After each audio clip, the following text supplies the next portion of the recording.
Bonjour et bienvenue dans votre édition du Grand Lyon.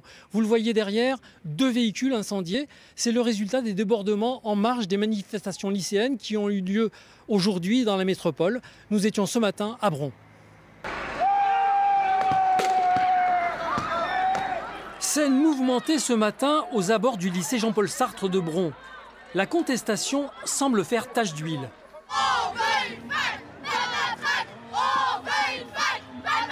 Alors on est là pour manifester pour notre avenir, notre futur, parce qu'on n'est pas d'accord avec la réforme du bac, avec le Parcoursup. On n'est pas d'accord pour l'augmentation des taxes de la fac. On n'est pas d'accord pour beaucoup de choses et il faut faire quelque chose parce qu'on ne va pas s'arrêter, vraiment. Et on est déterminés. Depuis ce matin 7 h, le lycée est sous surveillance. Les entrées sont filtrées par l'équipe enseignante. On entend des explosions. Hier matin, je suis venue, c'est hyper violent, c'est juste terrifiant. Voilà, je pense que voilà, les jeunes ne se rendent pas compte. Enfin, je ne sais pas qui se bat, mais c'est terrifiant.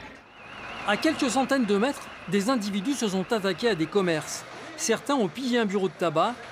Pompiers et forces de l'ordre ont dû intervenir. On a fermé le plus rapidement possible les commerces de la place Curial. Et mon voisin n'a pas eu le temps de fermer son rideau et ils ont incendié à l'intérieur. Les jeunes n'ont pas incendié le local, c'est le dispositif fumigène de sécurité qui s'est déclenché. Après cette exaction express, les manifestants sont allés bloquer le tram. Avant un retour vers leur lycée, jouant au chat et à la souris avec la police.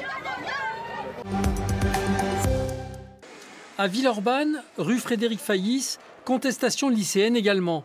En marge de la manifestation, un véhicule a été retourné, 3 autres incendiés. Les pompiers et la police sont intervenus rapidement.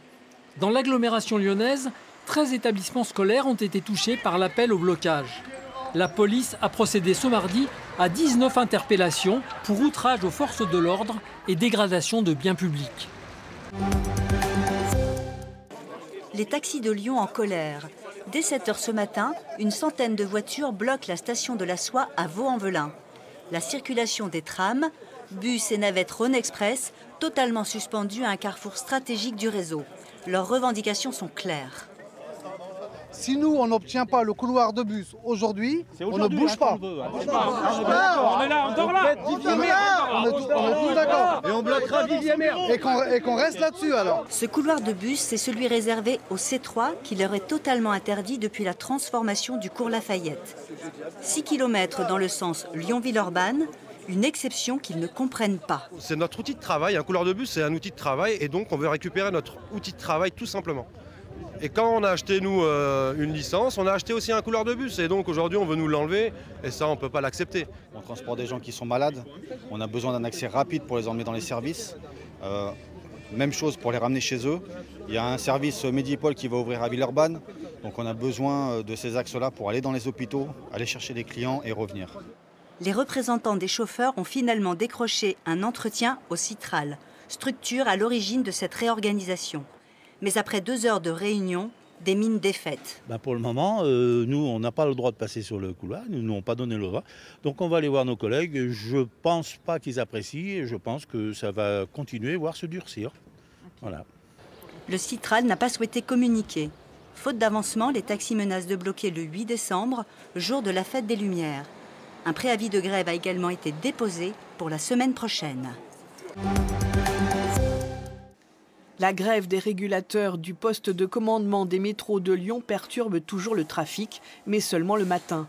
Keolis réorganise ainsi le service pour assurer un plan de circulation normal le soir et ainsi préserver les allées et venues des visiteurs durant la fête des Lumières. La ligne D et les funiculaires circulent seulement à partir de 7 h 10. Bien sûr, des bus relais sont mis en place entre les gares de Vénissieux et de Vèze. Nouveau record de collecte du verre dans la métropole. Près de 30 000 tonnes l'an dernier, soit 2 % de plus qu'en 2016. Numéro 1 du tonnage par habitant, Collonges au Mont d'Or, avec plus de 49 kilos par habitant. Un geste très important. Grâce au recyclage du verre, 90 500 € ont été remis à la Ligue contre le cancer.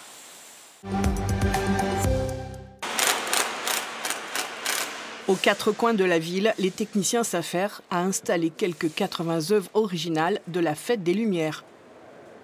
Au Grand Hôtel-Dieu, dans la cour du Midi, 12 miroirs de 4,50 m de haut sont assemblés sur place pour former 3 colonnes façon monolithe. En bas, comme en haut du dôme, 2 boules à facettes sont amarrées avec un câble en acier. Celle en dessous de la croix domine Lyon, tel un phare dans la nuit. Des heures et des heures de travail pour l'équipe technique. En personnel, là, sur le montage, en gros, on était une trentaine hier quand même. Ouais. De nuit, du coup ça commence à 14 h, ils ont fini à 4h30 du matin. Il faut libérer l'espace, et puis pour le démontage dimanche c'est pareil, pour que les boutiques puissent réouvrir le lendemain tranquillement, on doit libérer l'espace et le rendre comme on l'a eu. Chargé de la création sonore, l'artiste Mérové vérifie le rendu de son œuvre dans l'espace. Là c'est mixé, là ça sonne. Ah ouais. La bande-son est complexe. Des bruits de ville, d'archives ou encore de percussions coréennes se mêlent dans cet ancien hôpital datant du XIIe siècle. L'idée, c'était de retracer le parcours de l'Hôtel-Dieu sur ces derniers siècles et d'imaginer quelles ambiances sonores avaient pu se produire ici, quelles émotions avaient pu traverser le bâtiment pour suggérer cette évolution en rapport avec la lumière qui était l'idée de réflexion sur ces monolithes. Dans la cour Saint-Henri, le créateur fait naître la lumière de l'intérieur de l'édifice. Elle inonde la façade, révèle les lignes architecturales. Ascension, parce qu'on a un monument relativement haut, un peu emblématique, enfin très emblématique de l'Hôtel-Dieu, c'est même le grand dôme totémique de l'Hôtel-Dieu. Et voilà, pourquoi pas une boule à facettes. La lumière termine sa course, tel un ciel étoilé de décembre.